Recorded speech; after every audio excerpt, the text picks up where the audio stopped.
Hi friends, good morning. Novel story డాప్కి వచ్చేసి మనం మీనా నవల మొదటి భాగం ఎద్దనపూడి సులోచనారాయణ గారు రాసినటువంటి దానికి వాయిస్ ఓవర్ ఇస్తున్నాను. టుడే పార్ట్ వచ్చేసి 13th పార్ట్ అనమాట. మేము వెళ్ళేసరికి పేరంటం మొదలైపోయింది. అక్కడ కూర్చున్న ఆడవాళ్ళని చూస్తే దాదాపు ఈ ఊళ్ళో ఉన్న ఆడ జనాభా అంతా అక్కడే ఉన్నట్టు తోచింది నాకు. అందరూ గోలగా బిగ్గరగా మాట్లాడుకుంటున్నారు. కూర్చోవడానికి స్థలం లేనందువల్ల కొంతమంది నిలబడి ఉన్నారు. నడవల ఉన్న ఆ జాగా ఇరుకుగా ఉండటం వల్ల ఆడవాళ్ళంతా ఇరుక్కుని కూర్చోవడం వల్ల కదిలే ఖాళీ లేకపోవడంతో పిల్లలు కొంతమంది చిరాకు పడి ఏడుపులు లంకించుకున్నారు. పెద్దవాళ్ళు సముదాయించాలని చూస్తున్నారు, కానీ సాధ్యం కావటం లేదు. వాళ్ళ ఏడుపులు వాళ్ళవిగానే ఉన్నాయి, వీళ్ళ మాటల ధోరణి వీళ్ళదిగానే ఉంది. గర్భవతి అయిన కరణం గారి అమ్మాయి కొత్త చీర కట్టుకుని తల నిండా పూలు పెట్టుకుని ఒంటి నిండా మోయి లేకుండా ఉందా అనిపించేటంత రాళ్ల నగలు పెట్టుకుని దగదగా కాంతులేనుతూ కుర్చీలో కూర్చుని ఉంది. ముగ్గురు వయసు మళ్ళిన ముత్తైదువులు హారతి పళ్ళెం పట్టుకుని ఆవిడకెదురుగా నిలబడ్డారు. ఆ ముగ్గురిలో సన్నగా బక్కపలచగా పేదరాలులా సాదా చీర కట్టుకుని ఉన్న ఒక ఆవిడ మంగళహారతి కాబోలి పాట ఎత్తుకుంది. ఆవిడ పాట వినిపించగానే ఒకే ఒక నిమిషం సూది క్రింద పడిన వినిపించేటంత నిశ్శబ్దం అయింది. అంతే. మరో 2 నిమిషాల్లో మళ్ళీ మాటలు, కబుర్లు, పలకరింపులు, పిల్లల ఏడుపులు, సముదాయింపులు ప్రారంభమైంది.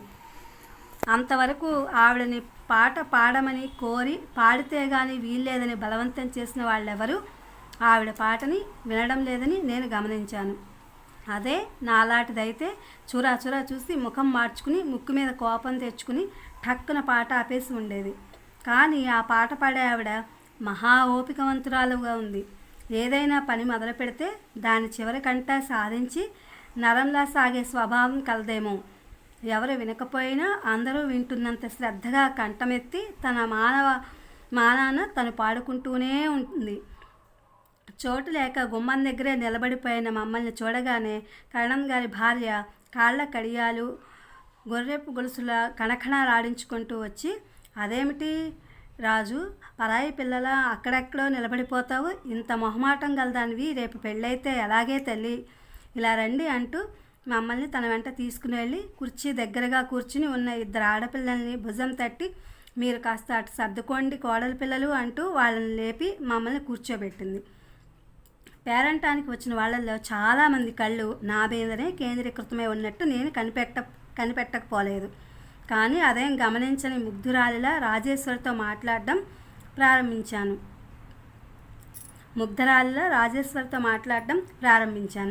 ఒక పిల్ల మా కాళ్ళకి పసుపు రాసింది. మరో అమ్మాయి నుదుట బొట్టు పెట్టి కంఠానికి గంధం పూసింది. ఒక వయసులో ఉన్నావిడ అదేదో ఘాటు వాసన గల సెంటు కలిపిన పన్నీరు జోరుగా మా మీద చిలకరించింది. ఎవరో రాజేశ్వరిని పాట పాడమని కేక పెట్టారు. ఇంకో 2 బలపరిచారు. రాజేశ్వరి మొహమాటంగా, అయిష్టంగా, అభ్యంతరంగా తల ఊపింది. పాడవే రాజు, ఏమిటి మరీ బ్రతిమాలించుకుంటున్నావు? కరణం గారి భార్య ఆజ్ఞాపించింది. వచ్చా నీకు అన్నాను రాజేశ్వరి వైపు చూస్తూ. అంత బాగా రాదు నసిగింది రాజేశ్వరి. చివరికి అందరూ పట్టుపడితే తప్పనిసరిగా రాజు గొంతు సవరించుకుంది. నాకు దాని మీద భలే జాలేసింది. పాపం చిట్టి గంగిగోవు లాంటి మనిషి కదా, నలుగురు కలిసి ఏ పని చేయమన్నా చేసేస్తుంది. కాదనే సాహసం దానికి లేనే లేదు. ఇప్పుడు వీళ్ళంతా పాడమన్నారు కదా అని వచ్చినా రాకపోయినా గొంతు వణికినా ఏదో పాడదామనిపించింది అనుకుంటుందే తప్ప మానదు. ఇలాంటి గంగిగోవు లాంటి వాళ్ళకి జీవితంలో ఎంత కష్టం. బలహీనతని ఆధారంగా చేసుకుని నలుగురు నెత్తిన ఎక్కాలని చూస్తారు. మరోసారి గొంతు సవరించుకున్న రాజేశ్వరి సావిరహే తవదీనా అంటూ ఎత్తుకుంది. నేను ఉలిక్కిపడ్డాను. అందరూ మాటలాపేసి వింటున్నారు. నేను ఆశ్చర్యంతో కళ్ళు పెద్దవి చేసి మోకాల మీద గడ్డం ఆనించుకుని క్రిందకి చూస్తూ పోతున్న రాజేశ్వరినే చూస్తున్నా. ఎంత కమ్మటి కంఠం, తీగలా ఉంది. మృదువుగా మధురంగా ఉన్న ఆ స్వరంలో, ఆ మాటలు పలకటంలో భావస్ఫూర్తి నిండుగా ఉంది. క్షణంసేపు సర్వం మరచి రాజేశ్వరి పాటలో లీనమైపోయాను. పాట అయిపోయింది. నేను చప్పట్లు కొట్టబోయాను. రాజేశ్వరి చప్పున నా చేయి పట్టుకుని ఆపేసింది. 2 ఒకళ్ళ ముఖంలోకి మరొకరం చూసుకున్నాం. ఇంత బాగా పాడతావని నేను కలలో కూడా అనుకోలేదు అన్నాను ఆశ్చర్యం దాచుకోలేని కంఠంతో. రాజేశ్వరి నా చేయి నాకు వదిలేసింది. పేరంటం అయిపోయింది. అందరికీ చలిమిడి ఉండలు, లడ్డూలు, శనగలు, తమలపాకులు పంచిపెట్టారు. నాకు పెట్టరా? మాకు పెట్టండి, ఏమండి మా చెల్లెలకండి అని అరుస్తూ లడ్డూలు పంచిపెడుతున్న కరణంగారి భార్యని పిల్లలంతా ఎగిరెగిరి పీకినంత పని చేశారు. నాకు నవ్వు వచ్చింది. విచిత్రంగా కనిపించింది కూడా. నావి తనవి కలిపి రాజేశ్వరి వెంట తెచ్చుకున్న గజం గుడ్డలాంటి జేబురుమాల్లో మూట కట్టుకుంది. చాలామంది నా చుట్టూ రాజేశ్వరి చుట్టూ గుమిగూడారు. కొంతమంది రాజేశ్వరిని మీ వదిలేటగా అని అడిగారు. ఈ చీర ఆ అమ్మాయిదా? రాజేశ్వరి చీర పరీక్షిస్తూ అడిగారు. రాజేశ్వరి సగర్వంగా అవునన్నట్టు తలూపింది. కొంతమంది నా చీర కూడా పరీక్ష చేసి ధర ఎంత అన్నారు. నాకు తెలియదు అన్నాను. నిజంగానే నాకు తెలియదు, చాలా ఉందనుకుంటున్నారు. ఎంత ఉంటుందో అంచనా వేశారు. మరి కొంతమంది ఉంటారా 10 రోజులు అంటూ పలకరించారు. ఇంకా కొందరు మా ఇంటికి రండి అంటూ ఆహ్వానించారు. చాలా ప్రశ్నలకి నా తరపున రాజేశ్వరి జవాబిచ్చింది.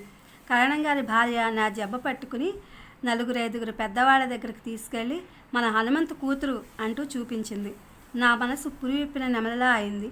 ఇన్ని సంవత్సరాలకి మొట్టమొదటిసారిగా నాకెంతో ప్రియమైన మా నాన్నగారి కూతురిగా నేను నలుగురిలోనూ చెప్పుకోబడ్డాను, గుర్తించబడ్డాను. నాకు చాలా ఆనందం వేసింది. తీరని కోరికేమో అని భయపడ్డ నాకు ఆ కోరిక తీరింది. చాలాసేపు అయింది. పేరంటానికి వచ్చిన వాళ్ళల్లో చాలామంది వెళ్ళిపోయారు. రాజేశ్వరి నేను వచ్చేస్తుంటే కరణంగారి భార్య రాజును వెనక్కి పిలిచి ఇంకా కొన్ని లడ్డూలు, చలిమిడి ఉండలు, అరటిపళ్ళు ఇచ్చి కృష్ణుడికి పెట్టదే రాజు, వాడి మధ్య ఆ తోట హడావిల్లో పడి మరీ బొత్తిగా మా ఇంటికి రావడం మానేశాడు. అమ్మమ్మకి కోపం వచ్చిందని చెప్పు అంది. రాజేశ్వరి ఆవిడ కూడా మూట కట్టుకుని అలాగే అన్నట్టు తల ఊపింది. వెళ్ళే లోపల ఈ అమ్మాయి నువ్వు ఒకసారి మా ఇంటికి భోజనానికి రండి, నేను మళ్ళీ కబురు చేస్తాలే అంది. రాజేశ్వరి మళ్ళీ తల ఊపింది. ఆవిడ వీధి వాకిలి వరకు వచ్చి మమ్మల్ని సాగనంపింది. మేము ఇంటికి వస్తుండగా దోవలో 2-3 వాళ్ళు ఇంటికి రమ్మని పిలిచారు. రాజేశ్వరి ఆగకుండానే నడకని మరింత వేగం చేస్తూ ఇప్పుడు కాదు రేపు వస్తామని నమ్రతగా మర్యాదగా జవాబిచ్చింది. ఇంటి గుమ్మంలో అడుగు పెడుతుండగా నేను కావాలనే కాస్త వ్యంగ్యంగా హేళనగా, రాజు మీ అన్నయ్య పని భలే బాగుందే, చీర జాకెట్టు కట్టుకుని పేరంటానికి వచ్చే ప్రయాస లేకుండానే లడ్డూలు కొట్టేశాడు అన్నాను. రాజేశ్వరి అదిరిపడిన దానిలా నా వైపు తిరిగింది. అర్థం కాని దానిలా చూసింది. నా మాటలతో రాజేశ్వరి చివుక్కుమన్న మనసు కళ్ళల్లో స్పష్టంగా ప్రతిఫలించింది. నేను కొంటెతనం తెచ్చిపెట్టుకుంటూ నాకు తెలుసులే, కరణంగారి భార్య మీ అన్నయ్యకి వాయన ఇవ్వడం నేను చూశాలే అన్నాను. రాజేశ్వరి చిన్నపుచ్చుకున్న ముఖంతో అంది, చచ అదేం కాదు, వాళ్ళకి అన్నయ్య కొడుకుతో సమానం. క్రిందటి సంవత్సరం వాళ్ళ ఇంట్లో అందరికీ అమ్మవారైతే అన్నయ్య ఎంత సాయం చేశాడో తెలుసా? ఏ బంధువులు ఏ స్నేహితులు చేయనంత సాయం చేశాడు. ఆవిడికి ఆ కృతజ్ఞత చాలా ఉంది. అదే కాదు, ఊరి విషయాల్లో కూడా కరణంగారికి అన్నయ్య చాలా సాయంగా ఉంటాడు. వాళ్ళ ఇంట్లో ఏం చేస్తున్నా ఆవిడ అన్నయ్యకి ప్రత్యేకంగా పంపిస్తుంది. ఇద్దరం ఇంట్లోకి వచ్చేయడం వల్ల నాకు ఎలాంటి కామెంట్ చేయడానికి అవకాశం చిక్కలేదు. మేము ఇంట్లో అడుగు పెట్టేసరికి ముందు గదిలో అత్తయ్య గుమ్మం దగ్గరగా కూర్చుని అరటికాయలు తరుగుతోంది. కృష్ణ ఆవిడకి ఎదురుగా ఉన్న మంచం మీద వెల్లకిలా పడుకుని తల క్రింద చేతులు పెట్టుకుని పైకప్పు కేసి చూస్తూ దీర్ఘంగా ఏదో ఆలోచిస్తున్నాడు. కూర తరుగుతున్న అత్తయ్య కూడా సీరియస్గా ఉంది. వాళ్ళ ధోరణి చూస్తే తల్లి కొడుకులు ఇద్దరూ అప్పటి వరకు ఏదో చాలా సీరియస్గా అయిన విషయం చర్చించుకుని పరిష్కార మార్గం తోచని వాళ్ళల్లా గంభీరంగా ముభావంగా ఉన్నారు. మా అడుగుల చప్పుడు విని అత్తయ్య తలెత్తి చూసింది. కృష్ణ తల తిప్పి చూశాడు. ఈసారి అతని చూపులు క్షణంలో సగం సేపు నా మీద స్థిరంగా నిల్చున్నాయి. మళ్ళీ అంతలోనే అది నిజమా లేక భ్రమ అనిపించేటంత వేగంగా అంతలోనే మళ్ళీ రాజేశ్వరి మీదకి తిరిగిపోయినాయి. అత్తయ్య మాతో ఏం మాట్లాడలేదు. పేరంటం గురించి విశేషాలు ఏమీ అడగలేదు. మమ్మల్ని చూడగానే ముక్కలు తరిగిన గిన్నె కత్తిపేట తీసుకుని లేచి లోపలికి వెళ్ళిపోయింది. కృష్ణ లేచి కూర్చున్నాడు. రాజేశ్వరి వెళ్ళి అతను కూర్చున్న మంచం మీదనే జేబురుమాలి మూట విప్పి కరణంగారి భార్య అన్న మాటలు చెప్పి ఆవిడ ఇమ్మన్నవి ఇచ్చింది. కృష్ణ ఒక లడ్డూ మాత్రం తీసుకుని మిగతా వద్దని తిరస్కరించాడు. నేను బట్టలు మార్చుకోవడానికి గదిలోకి వచ్చాను. ఇది friends 14th episode part. Yaddanapudi Sulochana Rani గారి నవల మొదటి భాగము మీనాది. నేను అప్లో వాయిస్ ఓవర్ ఇస్తున్నాను, విని ఆనందించండి.